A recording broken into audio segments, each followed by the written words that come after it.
Yo les gars, encore une petite vidéo de stats aujourd'hui. On va parler de deux stats.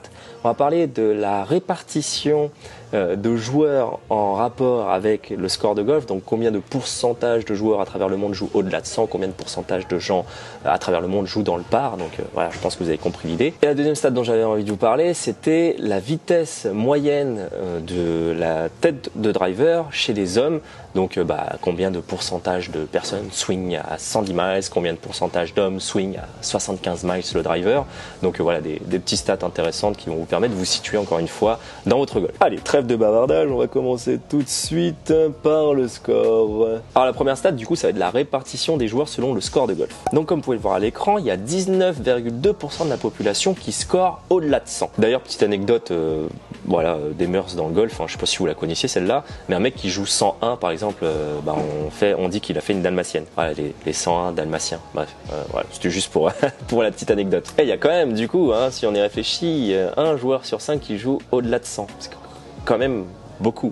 Il y a beaucoup de débutants dans le golf. Je taquine bien entendu. Ah là on voit que voilà, on commence à descendre.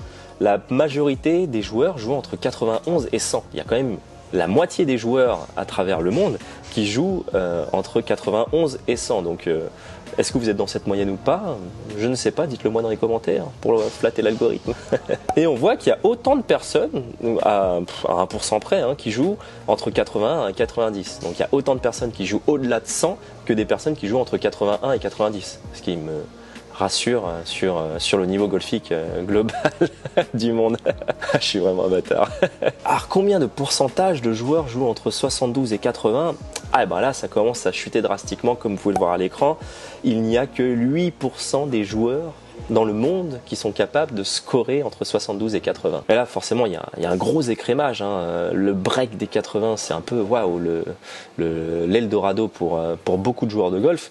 Mais ce qui est tout à fait normal parce qu'on peut voir que dans les stats, jouer en dessous de 80, il n'y a que 8% des golfeurs à travers le monde qui sont capables de faire ça. Et on finit du coup avec ceux qui sont capables de jouer dans le par et moins. Là on parle forcément des top players dans le monde. D'ailleurs, si vous êtes zéro et pas un joueur professionnel et que vous arrivez souvent à scorer 72 et en dessous, vous faites partie des fameux 1% meilleurs joueurs de golf à travers le monde. Est-ce qu'il y en a beaucoup sur cette chaîne? Ce qui m'étonnerait beaucoup. Je vous invite à me le dire dans les commentaires. Est-ce que vous jouez 72? Est-ce que vous êtes tout le temps dans le par? Moi, perso, pas du tout. Je tourne plus aux alentours des 72-80, même plus aux alentours des 80 que des 72.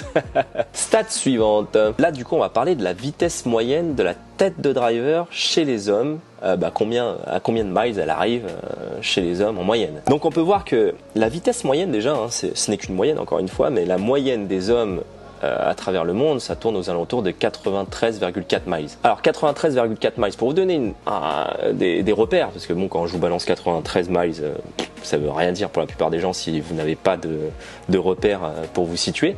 Le LPGA, donc l'élite du golf féminin, ça tourne aux alentours des 94 miles. Pour le PGA, ça tourne aux alentours des 115 miles. Donc voilà, ça permet de savoir où est-ce que vous en êtes. Donc la plupart des hommes, la moyenne des hommes se situe du coup proche du LPGA en termes de vitesse. Ce qu'on peut voir à l'écran, là vous voyez que finalement 75 à 80 miles, il y a 8% des joueurs qui swingent entre 75 et 80 miles. Alors pour vous donner un ordre d'idée, 75-80 miles c'est quand même assez faible, c'est vrai.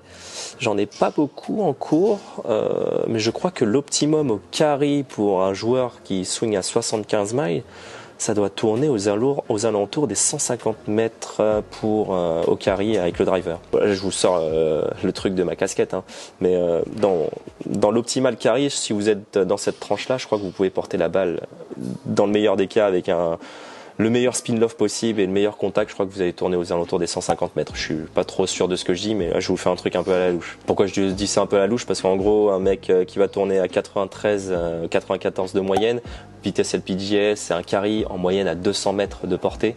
Donc ce serait pas déconnant qu'à 75-80, on soit plus aux alentours des 150 mètres. Donc ensuite, on voit que entre 81 et 90 miles, il y a 24% des amateurs qui vont tourner dans cette tranche de vitesse de swing.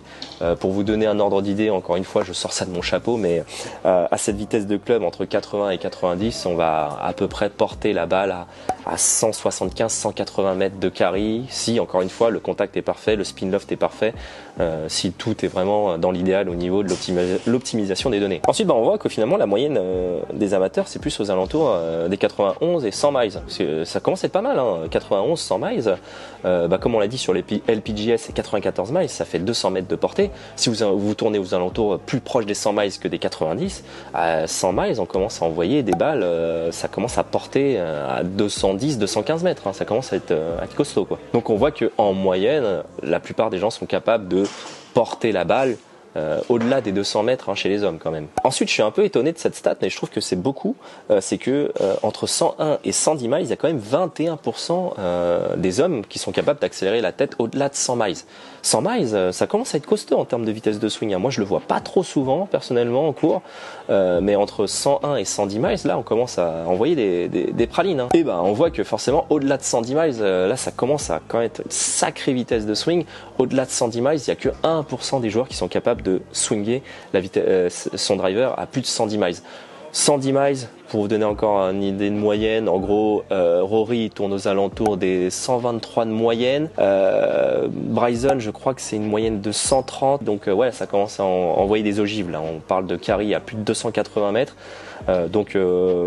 Voilà pourquoi ils veulent faire l'histoire du rollback des balles, parce que sur le PGS ça envoie des fusées à 280. En fait c'est vrai que c'est un autre sport, hein. Quand on porte la balle à 280, 300 mètres, on arrive sur une autre discipline que nous simples mortels ne connaissons pas. Donc voilà, hein, pour cette vidéo de stats qui vous permet encore une fois de vous situer dans une sorte de norme ou pas, mais ça vous permet de savoir où est-ce que vous en êtes. J'espère que ces 3 vidéos sur les stats vous auront permis d'y voir un peu plus clair sur là où est-ce que vous en êtes et ce que vous devez attendre si vous cherchez, j'en sais rien, 18 ou 9 d'handicap en termes de stats. Ça vous permet de vous fixer un peu des goals, des objectifs pour savoir est-ce que vous pourrez, en tout cas ça vous permet d'avoir des objectifs à atteindre en termes de stats.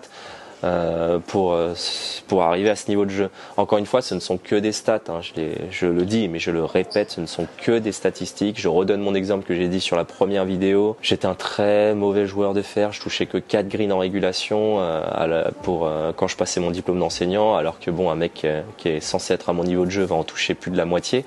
Mais écoutez, voilà, c'est comme ça, j'étais meilleur au petit jeu, donc ne vous dites pas qu'il faut absolument avoir ces stats qui sont écrits pour arriver à ce niveau de jeu, c'est faux. C'est juste pour vous donner une idée globale de qu'est-ce que vous devez faire, quoi, tout simplement. Donc voilà, j'espère que la vidéo vous aura plu, et moi il me reste plus qu'à vous souhaiter un très bon golf à tous, et à la prochaine pour une autre vidéo. Allez, ciao!